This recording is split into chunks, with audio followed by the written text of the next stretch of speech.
This channel does not promote any violent, harmful, or illegal activities. All content provided by this channel is meant for an educational purpose only. বাংলার স্বাস্থ্য ব্যবস্থায় thread কালচারের মৌচাকে একটা বড় ঢিল ছুঁড়ে দিয়েছে উত্তরবঙ্গ মেডিকেল কলেজ। বুধবার দিন দুপুরবেলা শিলিগুড়িতে জনতার আদালত থেকে উঠে এলো বিস্ফোরক সব তথ্য, যা নিয়ে ঝড় উঠেছে রাজ্যের স্বাস্থ্য ব্যবস্থায়। আর এর মাঝেই প্রতিবাদ করায় উত্তরবঙ্গ মেডিকেলের এক ছাত্রীকে ধর্ষণের হুমকির অভিযোগ। ভাবতে পারেন, যেখানে এই অবস্থা রাজ্যে, যেখানে প্রতিটা গলিতে দাঁড়িয়ে, প্রতিটা মোড়ে দাঁড়িয়ে, প্রতিটা শহরে, প্রতিটা জেলায় প্রতিবাদ হচ্ছে, সেখানে দাঁড়িয়ে কিনা আবারও এক মেডিকেল ছাত্রীকে ধর্ষণের হুমকির অভিযোগ। টিএমসিপি চিকিৎসক নেতা শাহিন সরকার ও তার সাঙ্গপাঙ্গদের বিরুদ্ধে। দেখাবো ডিটেইল রিপোর্ট। করে ধর্ষণের হুমকি দেওয়া হচ্ছে, কারা দিচ্ছে, কাকে দিচ্ছে? এখানকার টিএমসিপির এক নেতা, কি নাম? শাহিন সরকার, সে আমাদের কোনো ছাত্রীকে দিয়েছে। একটা ধর্ষণ ও খুনের ঘটনায় রাজ্য এমনকি দেশও উত্তাল। এর মাঝেই তৃণমূলের এক চিকিৎসক নেতার বিরুদ্ধে ধর্ষণের হুমকি দেওয়ার মারাত্মক অভিযোগ। আমরা কথা বলার চেষ্টা করেছি টিএমসিপি ছাত্র নেতার সঙ্গেও, কিন্তু তিনি ফোনটাই যে ধরলেন না।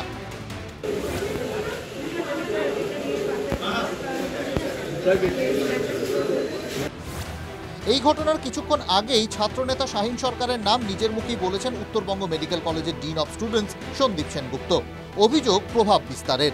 ছাত্রদের আন্দোলনের ঝাঁজে মুখ খুলতে বাধ্য হয়েছেন উত্তরবঙ্গ মেডিকেল কলেজের ডিন অফ স্টুডেন্টস। তিলোত্তমা কাণ্ড সামনে আসার পর থেকেই উত্তরবঙ্গ লবি নামে একটা শব্দ ঘোরাফেরা করছে। সেই উত্তরবঙ্গেই এবার উথাল পাথাল অবস্থা। সব থেকে বড় কথা, শুধু চিকিৎসক পড়ুয়ারাই নন, ধৈর্যের বাঁধ ভেঙেছে সিস্টেমেরই অংশ চিকিৎসক, অধ্যাপক থেকে বিভাগীয় প্রধানদেরও। দেওয়ালে পিঠ থেকে গেছে, আর কিছু করার নেই। ওই মৃত্যুটা না আমাদের সব ভয় নিয়ে নিয়েছে। আমরা চাই প্রত্যেকটা এই করাপ্টেড প্রিন্সিপাল থেকে শুরু করে ডিন থেকে শুরু করে প্রত্যেকে রিজাইন করুক, নতুন বডি ফরমেশন হোক। বিগত 12 বছর ধরে সবাই প্রশ্রয়, 12-14 বছর ধরে প্রশ্রয় দিয়ে গেছে। না হলে এরকম অভিজ্ঞ তো একটা দানব, যে দানবকে তৈরি করেছে এই ফ্র্যাঙ্কেনস্টাইনরা। শুধু উত্তরবঙ্গই নয়, রাজ্যের বেহাল স্বাস্থ্য ব্যবস্থা নিয়ে মুখ খুলেছেন সিস্টেমে থাকা চিকিৎসক প্রশাসকরাও। এসএসকেএম এর ডিনের আফসোস, একটি কারণে সবাই রাজ্যের 1 নম্বর সুপার স্পেশালিটি হাসপাতাল নিয়ে রঙ্গরসিকতা করে। আমাদের এই এসএসকেএম আড়ালে আবডালে ব্যঙ্গ করছে। হলিডে হোম এসএসকেএম কেন করছে আপনারা সবাই জানেন। কেন হবে? আমাদের স্বাস্থ্য পরিষেবা, আমাদের স্বাস্থ্য ভবন তো কারো ব্যক্তিগত মালিকানা নয়। জঞ্জাল পরিষ্কার করার সুযোগ এসেছে। সব মেডিকেল কলেজ থেকে দুর্নীতিকে উপড়ে ফেলতে হবে।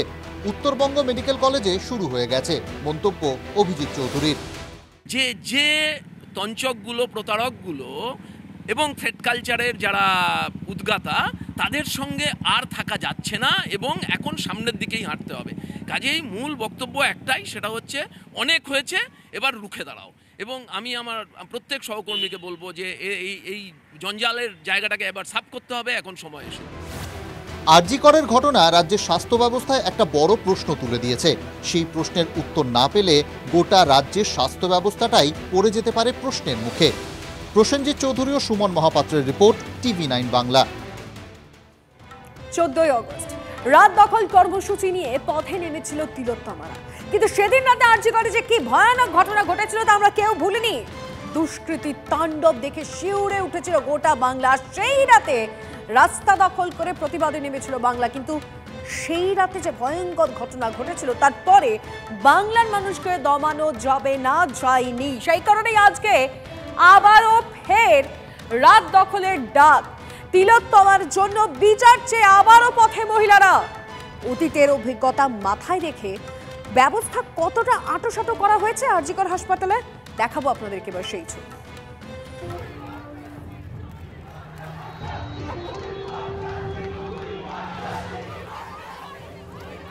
স্বাধীনতার মধ্যরাতে তিলোত্তমার কোনায় কোনায় স্লোগান উঠেছিল জাস্টিস ফর আরজি কর। রাত দখলের আন্দোলন ছড়িয়ে পড়ে গোটা বাংলায়।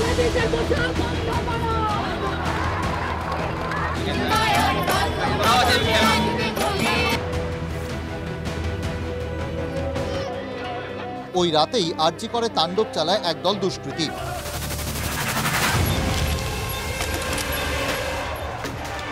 তুমুল ভাঙচুর চালায় আরজি করের ভেতর।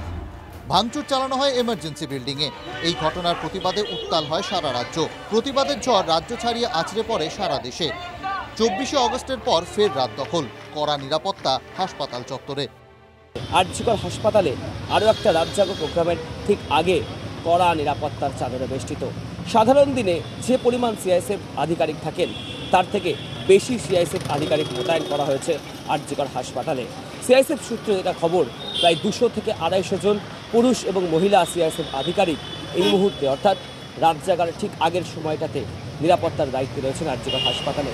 শুধুমাত্র রাত্রের জন্য সিআইএসএফের তরফ থেকে কড়া নিরাপত্তার বেষ্টনী করা হচ্ছে। আরও 100 থেকে 150 সিআইএসএফ আধিকারিককে মোতায়েন করা হচ্ছে আরজিকর হাসপাতালে। সব মিলিয়ে প্রায় 350 থেকে 400 সিআইএসএফ আধিকারিক মোতায়েন থাকবে আরজিকর হাসপাতালে আজকের এই রাত জাগো প্রোগ্রামের আগে।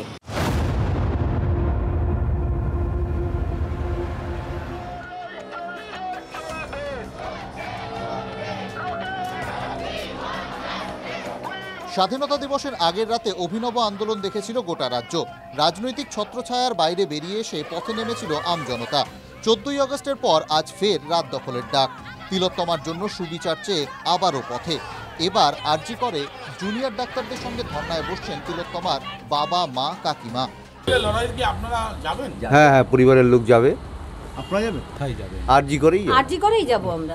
আরজি করেই আমার মেয়ের ঘটনা ঘটেছে, আরজি করেই আমাদের প্রথম টার্গেট।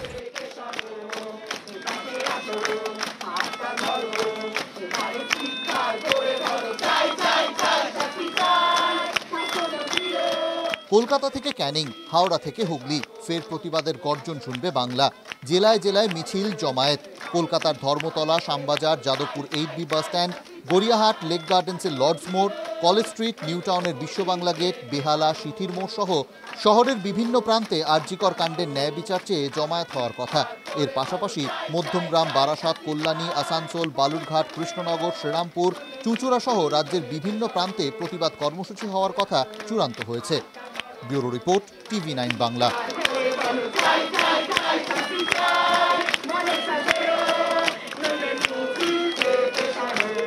তিলোত্তমার জন্য সুবিচার চেয়ে দিকে দিকে প্রতিবাদ পথে নেমেছে নিউ টাউনের বাসিন্দা ও তথ্য প্রযুক্তি কর্মীরা। DLF1 থেকে বিশ্ব বাংলা গেট এবং ইকো স্পেস থেকে বিশ্ব বাংলা গেট, নিউ টাউনের দু প্রান্ত থেকে দুটি মিছিল বের হয়। বিশ্ব বাংলা গেটে দুটি মিছিল মিশে গিয়ে প্রতিবাদের সড়ক।